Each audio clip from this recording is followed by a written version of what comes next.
Buenas tardes compañeros, compañeras y docente. El día de hoy vamos a hablar sobre impulso de cantidad de movimiento.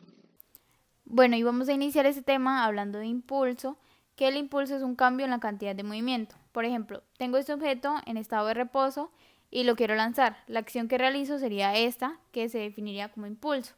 ¿Por qué? Porque estoy aplicando una fuerza durante cierto tiempo para cambiar la cantidad de movimiento de ese objeto.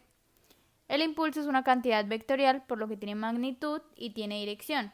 Y esa dirección puede ser positiva o negativa, depende hacia donde yo realice la fuerza. Por ejemplo, si la realizo hacia adelante es positiva, si es hacia atrás, negativa. Igual en el eje Y, si es hacia arriba, positiva, si es hacia abajo, negativa. La fórmula general para hallar impulso sería multiplicar la fuerza por el tiempo de contacto. El tiempo de contacto es el tiempo que yo me demoro aplicando esta fuerza. Y otra fórmula con la que también podríamos hallar sería multiplicando la masa de nuestro objeto por el cambio de la velocidad de este mismo. Y el impulso se mide en newton segundos. Y para que nos quede más claro lo que es el impulso y la cantidad de movimiento, tengo un ejemplo de algo que vemos en nuestra vida cotidiana como lo es el fútbol. Y la acción de pegarle a un balón para hacer un gol la dividí en 4 momentos. Que el primer momento sería el reposo, que es cuando el balón está quieto y por lo tanto su velocidad es cero, al igual que su cantidad de movimiento. El segundo momento es cuando el pie aplica una fuerza sobre el balón para hacer cambiar su estado de movimiento. El tercer momento es cuando el balón está ya en movimiento, que ahí obtiene una velocidad y asimismo obtiene una cantidad de movimiento que antes no tenía. Y el cuarto momento es cuando el movimiento es continuo, es decir, el balón va a seguir rodando, va a seguir avanzando hasta que otra fuerza lo detenga, como en este caso sería la malla de la cancha. Ahora, para que las fórmulas queden claras, vamos a utilizar este mismo ejemplo y vamos a suponer que el balón tiene una masa de 4 kilogramos, que la velocidad final necesaria para hacer el gol es de 6 metros por segundo y que el tiempo de contacto será de 2 segundos. Como no conocemos la fuerza, no sabemos con qué fuerza se tira el balón, entonces vamos a utilizar la fórmula que multiplica masa por diferencia de velocidad. Entonces, como nuestro balón estaba en reposo, su velocidad inicial será igual a cero. Entonces la apuntamos aquí donde tenemos nuestros datos, velocidad inicial es igual a 0 metros por segundo. Y ahora sí reemplazamos la masa que es de 4 kilogramos por la diferencia de velocidad. Como la velocidad inicial es 0 y la final es 6, entonces la diferencia de velocidad sería de 6 metros por segundo. Lo que nos da un total de 24 newton segundos y esa sería nuestra respuesta. El origen de impulso. El físico Isaac Newton fue uno de los primeros en formalizar la idea de que una fuerza cambia el estado de movimiento de un objeto. ¿Qué quiero decir con esto? Si nosotros tenemos un lápiz en estado de reposo y le aplicamos cierta cantidad de fuerza, nos damos cuenta de que él se mueve, cambia su estado de reposo a cierta velocidad. El concepto de cantidad de movimiento fue desarrollado por Isaac Newton en el siglo XVII. El impulso nació de la segunda ley de Newton. La segunda ley de Newton es la dinámica. ¿Qué nos dice? Nos dice que la fuerza que se aplica a un objeto determina su aceleración. O sea, dependiendo de qué fuerza le apliquemos nosotros a cierto objeto o cierto cuerpo, va a depender la aceleración que él tome. ¿Y para qué se creó? Se creó para medir el efecto total de una fuerza durante un tiempo.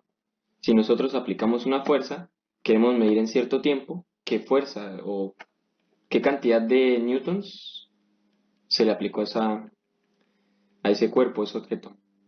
¿Y qué nos permite explicar? Nos permite explicar fenómenos como por qué es mejor frenar lentamente que de golpe. Eso viene ya en un caso en la vida cotidiana, que es un ejemplo manejar moto. Si nosotros manejamos moto y frenamos de golpe, pues ocurre un accidente. Pero si vamos frenando lento, lento, lento, no podemos prevenir lesiones y accidentes. Y también pues cómo funciona un deporte. Mi nombre es Carol Natalia Tuta Muñoz y yo voy a hablar sobre qué es la cantidad de movimiento. La cantidad de movimiento es una medida vectorial que quiere decir que describe el movimiento de un cuerpo, que también va de la mano con lo que es la medida del impulso. Bueno, es una parte de la medida del impulso que está relacionada en cuán difícil sería detener el objeto en movimiento. Tenemos su fórmula ahí en la diapositiva que es representada por una P mayúscula que es igual a la masa del objeto por la velocidad del objeto. Bueno, seguido a esto vamos a hablar sobre el origen de la cantidad de movimiento. La cantidad de movimiento fue, bueno, nacida por las tres grandes mentes más importantes de nuestra historia, que aparte de eso ellos revolucionaron lo que se conocía de, bueno, lo que ya se daba por sentado, lo de física.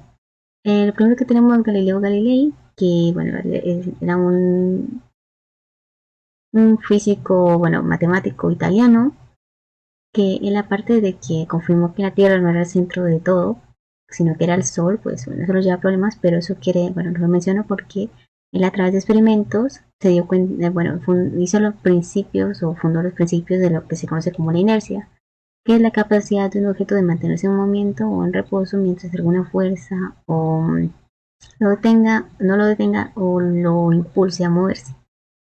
El segundo que tenemos es René Descartes, que bueno, era un filósofo matemático que en la parte de crear el sistema de coordenadas, pues él también hizo lo que prácticamente sería la fórmula, ya que aquí en la diapositiva, bueno, la investigación dice define la cantidad de momento como el producto de masa y velocidad y plantea su conservación.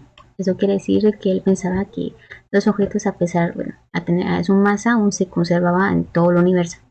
Era un poquito filosófico, pero no del todo estaba errado. Por último, Isaac Newton, pues él fundó el concepto de la segunda ley del movimiento, que mientras haya una fuerza, pues eso hacería que cambie su cantidad de aumento a través en el tiempo. Pasemos a la otra.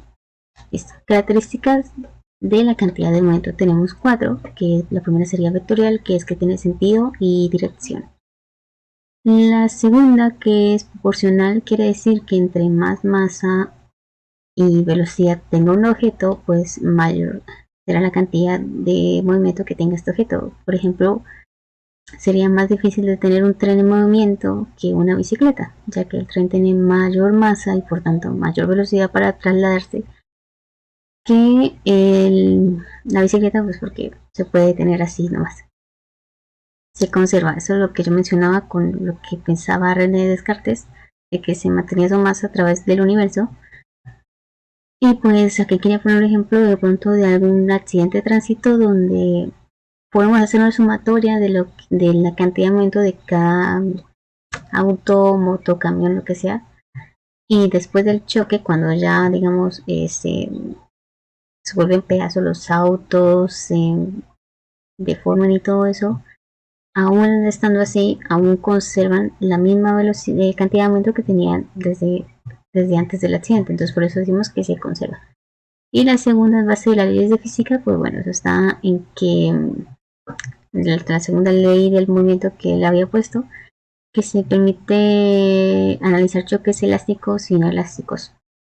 Elásticos es que aún se conserva la cantidad de movimiento y su energía cinética, que bueno, ya se vio que es lo que era después, o sea, lo que se transformaba después de la energía potencial. Y de elásticos es que solamente se conserva la velocidad, pero se pierde la energía cinética. Bueno, ¿qué lo relaciona entre sí? Es que al impulso y la cantidad de momento es que, bueno, ya es bastante obvio de que el impulso es una medida, la cantidad de momento es una pequeña medida de lo que es impulso, entonces el impulso es la fuerza que hace que se logre llevar a cabo el movimiento en algún objeto. Como acá en el ejemplo de las diapositivas que tenemos un palo de billar que con solamente golpear o empujar con fuerza a la pelota, pues la pelota hace que golpea contra las otras que están en triángulo y hace que se dispersen por todo el tablero y eso hace que pues tenga su cantidad de movimiento y bueno, su inercia. ¿Cómo lo podríamos aplicar en nuestra vida cotidiana? El impulso y la cantidad de movimiento están más presentes en nuestro diario vivir de lo que nosotros pensamos. Por ejemplo, el impulso siempre aparece cuando realizamos una fuerza durante cierto tiempo para mover o cambiar la velocidad de cualquier objeto, como por ejemplo cuando tiramos una piedra, cuando abrimos o cerramos una puerta, cuando saltamos, cuando frenamos una cicla. Y bueno, para calcular el impulso, digamos, de cuando tiramos una piedra, multiplicamos la fuerza con la que tiramos la piedra por el tiempo de contacto, es decir, el tiempo que nos gastamos haciendo dicha fuerza para tirar la piedra. La cantidad de movimiento también está presente siempre que cualquier objeto